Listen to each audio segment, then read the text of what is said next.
Dear students, welcome back to my class.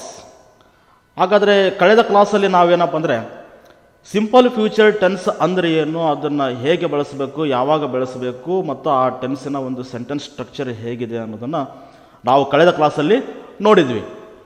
So in today's class, ಹಾಗಾದರೆ ಇವತ್ತಿನ ಒಂದು ಕ್ಲಾಸಲ್ಲಿ I am going to teach you future continuous tense. ಹಾಗಾದರೆ ಮುಂದುವರೆದ ಭವಿಷ್ಯತ್ ಕಾಲ ಅಂದರೆ ಏನು, ಹಾಗಾದರೆ ಈ ಒಂದು ಟೆನ್ಸನ್ನು ಹೇಗೆ ಯಾವಾಗ ಬಳಸಬೇಕು ಅನ್ನೋದನ್ನು ನೋಡೋಣ. ಓಕೆ, ಹಾಗಾದರೆ ಇದು ಫ್ಯೂಚರ್ ಕಂಟಿನ್ಯೂಯಸ್ ಟೆನ್ಸ್ ಅಂತಿದೆ ಇಲ್ಲಿ, ಹೌದಾ? ಅಂದರೆ ಫ್ಯೂಚರ್ನ ಒಂದು ಸ್ಪೆಸಿಫಿಕ್ ಟೈಮಲ್ಲಿ ನಡೀತಾ ಇರುವಂಥ ಒಂದು ಕೆಲಸವನ್ನು ನಾವಿಲ್ಲೇ ಹೇಳಬೇಕು. ಅಂದರೆ ಮುಂದಿನ ಟೈಮ್ನಲ್ಲಿ ಒಂದು ಕೆಲಸ ನಡೀತಾ ಇರೋದನ್ನು ನಾವು ಹೇಳಬೇಕು. ಹಾಗಾದರೆ ಯಾವ ರೀತಿಯಪ್ಪ ಅಂತಂದರೆ, ಇವತ್ತು ಸಂಜೆ ನಾನು ಏನು ಮಾಡ್ತಾ ಇರ್ತೀನಿ, ಇವತ್ತು ಸಂಜೆ ನಾನು ಏನು ಕೆಲಸ ಮಾಡ್ತಾ ಇರ್ತೀನಿ, ಅಥವಾ ನಾಳೆ ನಾನು ಯಾವ ಕೆಲಸನ ಮಾಡ್ತಾ ಇರ್ತೀನಿ, ಅಥವಾ ನಾಡಿದ್ದು ನಾವು ಯಾವ ಕೆಲಸನ ಮಾಡ್ತಾ ಇರ್ತೀನಿ, ಹೌದಾ? ಅನ್ನೋದನ್ನು ನಾವಿಲ್ಲೇ ಹೇಳಬೇಕು. Okay, right. ಹಾಗಾದರೆ ಮುಂದಿನ ಒಂದು ಟೈಮ್ನಲ್ಲಿ ನಡೀತಾ ಇರುವಂಥ ಒಂದು ಕೆಲಸವನ್ನು ಹೇಳಲಿಕ್ಕೆ ನಾವು ಫ್ಯೂಚರ್ ಕಂಟಿನ್ಯೂಯಸ್ ಟೆನ್ಸನ್ನು ಯೂಸ್ ಮಾಡ್ತೀವಿ. ಓಕೆ, ಹಾಗಾದರೆ ಫ್ಯೂಚರ್ ಕಂಟಿನ್ಯೂಯಸ್ ಟೆನ್ಸಿನ ಒಂದು ಸೆಂಟೆನ್ಸ್ ಸ್ಟ್ರಕ್ಚರ್ ಹೇಗಿದೆ ಅನ್ನೋದನ್ನು ನೋಡೋಣ. ಮೊದಲಿಗೆ ಸಬ್ಜೆಕ್ಟನ್ನು ಬರಿಬೇಕು. ನಿಮಗೆಲ್ಲ ಗೊತ್ತಿದ್ದ ಹಾಗೆ ಮೊದಲಿಗೆ ಸಬ್ಜೆಕ್ಟನ್ನು ಬರಿಬೇಕು. ಸಬ್ಜೆಕ್ಟ್ ಆದ ನಂತರ ಹೆಲ್ಪಿಂಗ್ ವರ್ಬನ್ನು ಬರಿಬೇಕು.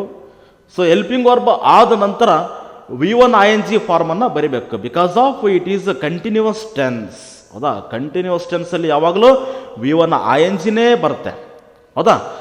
ಆ್ಯಂಡ್ ಕಂಟಿನ್ಯೂಯಸ್ ಟೆನ್ಸಲ್ಲಿ V1 ING, okay, V1 ING ಬರೆದ ನಂತರ ಆಬ್ಜೆಕ್ಟನ್ನು ಬರಿಬೇಕು. ಹಾಗಾದರೆ ಫ್ಯೂಚರ್ ಕಂಟಿನ್ಯೂಯಸ್ ಟೆನ್ಸಲ್ಲಿ ಬರುವಂಥ ಸಹಾಯಕ ಕ್ರಿಯಾಪದಗಳು ಯಾವಂದರೆ ಶಾಲ್ ಬಿ, ವಿಲ್ ಬಿ. ನಾವು ಶಾಲ್ ಬಿಯನ್ನು ಐ ಆ್ಯಂಡ್ ವಿ ಈ ಎರಡಕ್ಕೆ ನಾವೇನಪ್ಪ ಅಂದರೆ ಶಾಲ್ ಬಿನ ಯೂಸ್ ಮಾಡಬೇಕು. ಉಳಿದಂಥ ಪ್ರೊನೌನ್ಸ್ಗಳಿಗೆ ನಾವು ವಿಲ್ ಬಿನ ಯೂಸ್ ಮಾಡಬೇಕು. ಶಾಲ್ ಬಿ ಯಾವಾಗಲೂ ಫಾರ್ಮಲ್ ಇಂಗ್ಲೀಷನ್ನು ಹೇಳ್ಕೊಡುತ್ತೆ, ಅದು ಅಫಿಷಿಯಲ್ ಆಗಿ ಅದನ್ನು ಯೂಸ್ ಮಾಡ್ತೀವಿ. ಆ್ಯಂಡ್ ವಿಲ್ ಬಿನ ನಾವು ಐ, ವಿ, ಯು, ದೇ, ಈ, ಶಿ, ಇಟ್, ಇವುಗಳಿಗೆ ವಿಲ್ ಬಿನೂ ಕೂಡ ನಾವು ಯೂಸ್ ಮಾಡ್ಬೋದು, ಹೌದಾ? ಹಾಗಾದರೆ ಮೊದಲಿಗೆ ನಾವೇನಪ್ಪ ಅಂದ್ರೆ ಪಾಸಿಟಿವ್ ಸೆಂಟೆನ್ಸ್ಗಳನ್ನು ನೋಡೋಣ. ಯಾವ ರೀತಿ ಇದು ಅರ್ಥವನ್ನು ಕೊಡ್ತದೆ ಅಂತ ನೋಡೋಣ ಈಗ. ಓಕೆ, ಫಸ್ಟ್ ಒಂದು ಏನಪ್ಪ ಅಂದರೆ ಧನಾತ್ಮಕ ವಾಕ್ಯಗಳಲ್ಲಿ I will be, I shall be. Okay, shall be, ಇದು ಹೀಗೆ ಇರಬೇಕಿದು, shall be. Okay, right. I shall be writing stories. ಹಾಗಾದರೆ I shall be writing stories ಅಂದರೆ ನಾನು ಕತೆಗಳನ್ನು ಬರಿತಾ ಇರ್ತೀನಿ.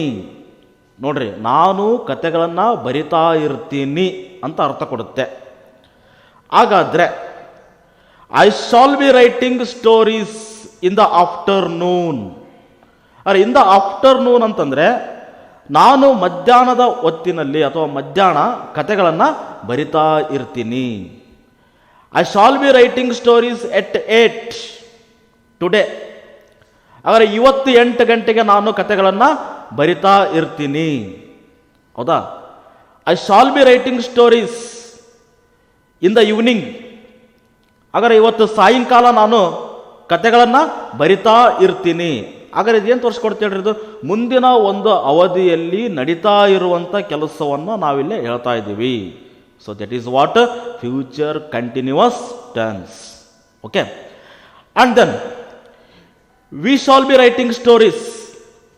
ನಾವು ಕತೆಗಳನ್ನು ಬರಿತಾ ಇರ್ತೀವಿ, ಹೌದಾ? And then you will be writing stories. ನೀನು ಕತೆಗಳನ್ನು ಬರಿತಾ ಇರ್ತೀಯಾ, ಹೌದಾ? You will be writing stories at 8. ಹಾಗಾದರೆ 8 ಗಂಟೆಗೆ ನೀನು ಕತೆಗಳನ್ನು ಬರಿತಾ ಇರ್ತೀಯಾ, ಹೌದಾ? And then they will be writing stories, ಹೌದಾ? ಇದನ್ನು ಯಾವ ರೀತಿ ಹೇಳ್ಬೋದು? They will be writing stories tomorrow ಅಂತ ಹೇಳ್ಬೋದಲ್ಲ. ಹಾಗಾದರೆ ನಾಳೆ ಅವರು ಕತೆಗಳನ್ನು ಬರಿತಾ ಇರ್ತಾರೆ, ಹೌದಾ? And then third person singular, he will be writing stories, ಅವನು ಕತೆಗಳನ್ನು ಬರಿತಾ ಇರ್ತಾನೆ. ಇನ್ ಇಸ್ ಫ್ರೆಂಡ್ಸ್ ಹೌಸ್, ಅಂದರೆ ಅವನ ಗೆಳೆಯನ ಮನೆಯಲ್ಲಿ ಅವನ ಕತೆಗಳನ್ನು ಬರಿತಾ ಇರ್ತಾನೆ. Okay. And she will be writing stories at night, ಹಾಗಾದರೆ ಅವಳು ಇವತ್ತು ರಾತ್ರಿ ಕತೆಗಳನ್ನು ಬರಿತಾ ಇರ್ತಾಳೆ. And then so Jeevan will be writing stories, ಹಾಗಾದರೆ ಜೀವನ್ ಕತೆಗಳನ್ನು ಬರಿತಾ ಇರ್ತಾನೆ. ಹೌದಾ? ಸೊ ಹೀಗೆ ಇದೇನಪ್ಪ ಅಂದರೆ ಮುಂದಿನ ಒಂದು ಅವಧಿಯಲ್ಲಿ, ದಟ್ ಮೀನ್ಸ್ ಫ್ಯೂಚರ್ನ ಒಂದು ಸ್ಪೆಸಿಫಿಕ್ ಟೈಮಲ್ಲಿ ನಡೀತಾ ಇರುವಂಥ ಕೆಲಸ ಕಾರ್ಯಗಳನ್ನು ಹೇಳಲು ನಾವು ಫ್ಯೂಚರ್ ಕಂಟಿನ್ಯೂಸ್ ಟೆನ್ಸನ್ನು ಯೂಸ್ ಮಾಡ್ತೀವಿ. ಹೇಗೆ ಯೂಸ್ ಮಾಡ್ತೀವಪ್ಪ ಅಂದರೆ shall be will be helping ವರ್ಬನ್ನು ತೆಗೆದುಕೊಳ್ಳುವುದರ ಮೂಲಕ ಹಾಗೂ V1 ING ತೆಗೆದುಕೊಳ್ಳುವುದರ ಮೂಲಕ ನಾವು ಫ್ಯೂಚರ್ ಕಂಟಿನ್ಯೂಸ್ ಟೆನ್ಸಲ್ಲಿ ನಾವು ಸೆಂಟೆನ್ಸ್ಗಳನ್ನು ಕ್ರಿಯೇಟ್ ಮಾಡ್ಬೋದು. ಹೌದಾ? So for example, at 8 I will be waiting for you. ಹಾಗಾದರೆ ಇವತ್ತು 8 ಗಂಟೆಗೆ ನಾನು ನಿನಗೋಸ್ಕರ ಕಾಯ್ತಾ ಇರ್ತೀನಿ ಅಂತ ಅರ್ಥ ಕೊಡುತ್ತೆ. ಹೌದಾ? ಎಟ್ 8 tomorrow we will be waiting for your arrival. Waiting for your arrival ಅಂದರೆ ಎಟ್ 8 ಟುಮಾರೋ, ನಾಳೆ 8 ಗಂಟೆಗೆ we will be waiting for your arrival, ನಿಮ್ಮ ಬರುವಿಕೆಗಾಗಿ ನಾವು ಕಾಯ್ತಾ ಇರ್ತೀವಿ. ಹೌದಾ? And at 8 I will be waiting for your call. ಆದ್ರೆ ಇವತ್ತು 8 ಗಂಟೆಗೆ ನಾನು ನಿನ್ನ ಕಾಲಿಗೋಸ್ಕರ ವೇಟ್ ಮಾಡ್ತಾ ಇರ್ತೀನಿ. ಹೌದಾ? ನೋಡ್ರಿ ಎಷ್ಟು ಚೆನ್ನಾಗಿದೆ ನೋಡ್ರಿ ಇದು. ಹೌದಾ? And then he will be studying in the afternoon, ಅಂದರೆ he will be studying in the afternoon, ಮಧ್ಯಾಹ್ನ ಅವನು ಓದ್ತಾ ಇರ್ತಾನೆ. Don't call me at night, don't call me at night, I will be studying then, I will be studying then. ಇವತ್ತು ರಾತ್ರಿ ನನಗೆ ಕಾಲ್ ಮಾಡಬೇಡ, ಏಕೆಂದರೆ ಆಗ ನಾನು ಓದ್ತಾ ಇರ್ತೀನಿ. ಹೌದಾ? Don't call me at night, don't call me at night, I will be studying then, ಅಂದರೆ ಆಗ ನಾನು ಓದ್ತಾ ಇರ್ತೀನಿ, ಅದಕ್ಕೋಸ್ಕರ ನನಗೆ ಕಾಲ್ ಮಾಡಬೇಡ. ಹೌದಾ? The baby will be sleeping in the afternoon, ಹಾಗಾದರೆ ಮಗು ಏನಂದ್ರೆ ಮಧ್ಯಾಹ್ನದ ಟೈಮಲ್ಲಿ ಮಲಗಿರುತ್ತದೆ. ಹೌದಾ?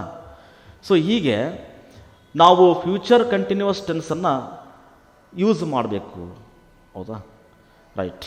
ಹಾಗಾದರೆ ಪಾಸಿಟಿವ್ ನಿಮಗೆ ಅರ್ಥ ಆಗಿದೆ ಅಂತ ನಾನು ಅನ್ಕೊತೀನಿ. ಸೊ ಆ್ಯಂಡ್ ದೆನ್ ನಾವೇನಪ್ಪ ಅಂದ್ರೆ ಈಗ ನೆಗೆಟಿವ್ ಸೆಂಟೆನ್ಸನ್ನು ನೋಡೋಣ. ಹಾಗಾದರೆ ನೆಗೆಟಿವ್ ಸೆಂಟೆನ್ಸಲ್ಲಿ ನಾವು ನಾಟನ್ನು ಎಲ್ಲಿ ಬರಿಬೇಕು? ಕರೆಕ್ಟಾ?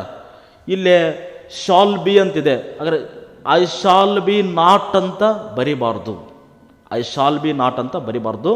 ಸೊ ಇಲ್ಲಿ ನಾವು ನಾಟನ್ನು ಶಾಲ್ ಆ್ಯಂಡ್ ಬಿ ಇವು ಎರಡರ ಮಧ್ಯೆ ನಾವು ನಾಟನ್ನು ಬರಿಬೇಕು. Okay.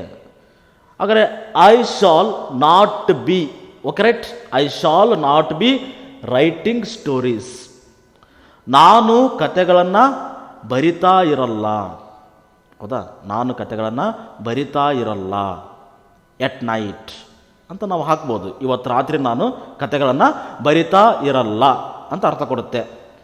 And then we shall not be writing stories, ನಾವು ಕತೆಗಳನ್ನು ಬರಿತಾ ಇರಲ್ಲ. ಇನ್ ದ ಈವ್ನಿಂಗ್, ಇವತ್ತು ಸಾಯಂಕಾಲ ನಾವು ಕತೆಗಳನ್ನು ಬರಿತಾ ಇರಲ್ಲ. And then you will not be writing stories, you will not be writing stories at 8, ಇವತ್ತು 8 ಗಂಟೆಗೆ ನೀನು ಕತೆಗಳನ್ನು ಬರಿತಾ ಇರಲ್ಲ. ಹೌದಾ? And they will not be writing stories, ಹೌದಾ? They will not be writing stories tomorrow ಅಂತ ಹೇಳ್ಬೋದಲ್ಲ. ಹಾಗಾದರೆ ನಾಳೆ ಅವರು ಕತೆಗಳನ್ನು ಬರಿತಾ ಇರಲ್ಲ.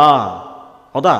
ಆ್ಯಂಡ್ ದೆನ್ ಥರ್ಡ್ ಪರ್ಸನ್ ಸಿಂಗ್ಯುಲರ್ಗಳು ಬಂದಾಗ ವಿಲ್ ಬಿ ಅಂತಲೇ ಬರುತ್ತೆ. ಸೊ ನಾವಿಲ್ಲಿ ವಿಲ್ ಬಿ ನಾಟ್ ಅಂತ ಬರಿಬಾರ್ದು, ವಿಲ್ ನಾಟ್ ಬಿ ಅಂತ ಬರಿಬೇಕು. He will not be writing stories, ಅವನು ಕತೆಗಳನ್ನು ಬರಿತಾ ಇರಲ್ಲ. And she will not be writing stories, ಅವಳು ಕತೆಗಳನ್ನು ಬರಿತಾ ಇರಲ್ಲ. And then so it refers to Jeevan here. So Jeevan will not be writing stories. ಹಾಗಾದ್ರೆ ಜೀವನ್ ಕಥೆಗಳನ್ನು ಬರಿತಾ ಇರಲ್ಲ. ಹೌದಾ? ಆ್ಯಂಡ್ ದೆನ್ ಸೊ ನೆಗೆಟಿವ್ ಸೆಂಟೆನ್ಸ್ಗಳನ್ನು ಸೊ ಆದ ನಂತರ ನೋಡಿ, ಇಲ್ಲಿ ನಾಟನ್ನು ಎಲ್ಲಿ ಬರಿಬೇಕಂತ ನಾನು ನಿಮಗೆ ಹೇಳಿದೆ. ಶಾಲ್ ಆದ ನಂತರ not and then be. So will ಆದ ನಂತರ not and then be. Will not be, shall not be. So ಈ ರೀತಿಯಾಗಿ ನಾವು ನೆಗೆಟಿವ್ಸನ್ನು ಮಾಡಬೇಕು. And then yes or no ಕ್ವಶನ್ಸ್ಗಳನ್ನು ನೋಡಿದಾಗ ಸೊ ಮೊದಲಿಗೆ ನಾವು ಸಹಾಯಕ ಕ್ರಿಯಾಪದಗಳನ್ನು ತಗೋಬೇಕು. I and we. ಸೊ ಇವೆರಡಕ್ಕೂ ನಾವು ಶಾಲನ್ನು ತಗೋಬೇಕು. ಮಿಕ್ಕಿರ್ತಕ್ಕಂಥ ಪ್ರೊನೌನ್ಸ್ಗಳಿಗೆ ನಾವು ವಿಲ್ಲನ್ನು ತಗೋಬೇಕು. Okay right?